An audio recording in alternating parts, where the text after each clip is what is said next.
Give a lot of love. Please welcome to the stage, Neshama Franklin, everyone.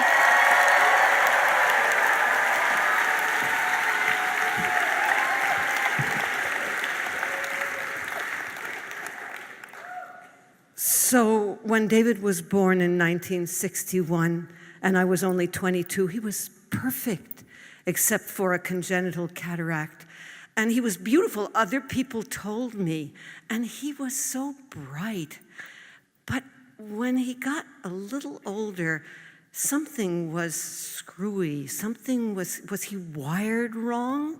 He had enormous tantrums, and he seemed to be more interested in electrical outlets than in us, and his favorite toy was a lawn sprinkler. And he was an agent of chaos.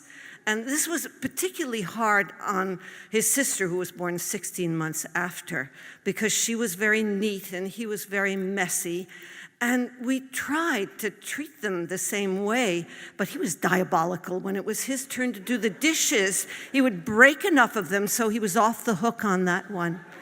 And then when he went to school, we discovered that he was dyslexic, and we didn't know what to do for this kid, but this was the late 60s, the early 70s. We were, you could say, a little distracted because there was the human potential movement, and we were doing it.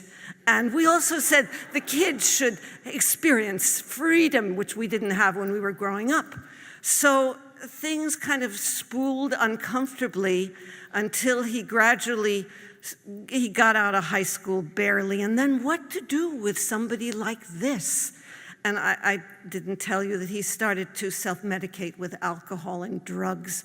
And we didn't exactly pay attention to that because it was the zeitgeist. And also, you know, what could you do? And why didn't he get diagnosed? Because nobody knew what was with him and the stigma of mental illness, and what could they do for him anyway?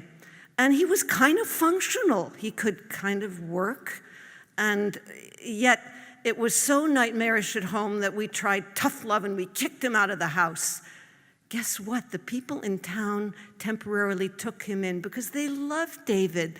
They'd buttonhole me on the street. They say, you know, I had this fascinating conversation with your son, but when it was all over, I have absolutely no idea what he was talking about. Now, nobody could live with him for any length of time, so we got him a house to live in, and he promptly deconstructed it the way he took everything apart. And he did these odd jobs, and he went down the tubes, and we watched. My husband died 25 years ago of a disease, but I think it was of a broken heart. And that's when I turned to Al-Anon out of absolute desperation. I couldn't have done it while he was alive. And the first meeting I went to, there David was in the car with me with his bicycle in the pouring rain. I was giving him a little ride somewhere, and when I sent him out into the rain on his bike, I worried about him. And there I learned, when I got into this big room full of people who were laughing, how could they be laughing, that guess what? I didn't cause his illness. And God knows I couldn't control it. And was there any cure for it? I don't know, but I could maybe start working on myself.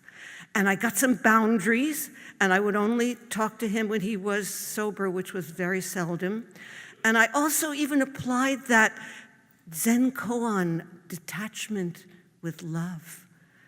And that's why when I got the call from the emergency room, I didn't go ballistic. I just got very calm, almost steely, because whatever was going to happen was going to happen. And this is what happened. Well, he had a very strong life force, because when they got him off the ventilator, he started to breathe on his own, and when they had to yank the feeding tube, he started to swallow on his own. And when they said he would never walk, he got up and did a couple stagger steps and started marching around the way he had marched all around town. So what did I have? I had a sporadically brilliant, sober toddler. I could be the mother that I had wanted to be when he was so small, that I couldn't because he was so strange. And I found him a safe place to live. And on the walks that we took, I could commune with the purity of his soul, and he could articulate how unhappy he was of how he had screwed up his life. And he was so concerned about family members, not realizing that many of them were dead. And he was most solicitous of his sister. Is she doing okay? Is she doing okay? And I assured him that he was. And so it went on for 2 years, and then the seizures intensified, and then I was worried about running out of money to take care of him, and then mercifully he died. And I miss him, and I love him, and I think of him every day in a place where his trickster spirit can shine unfettered and where there are no more dishes to break.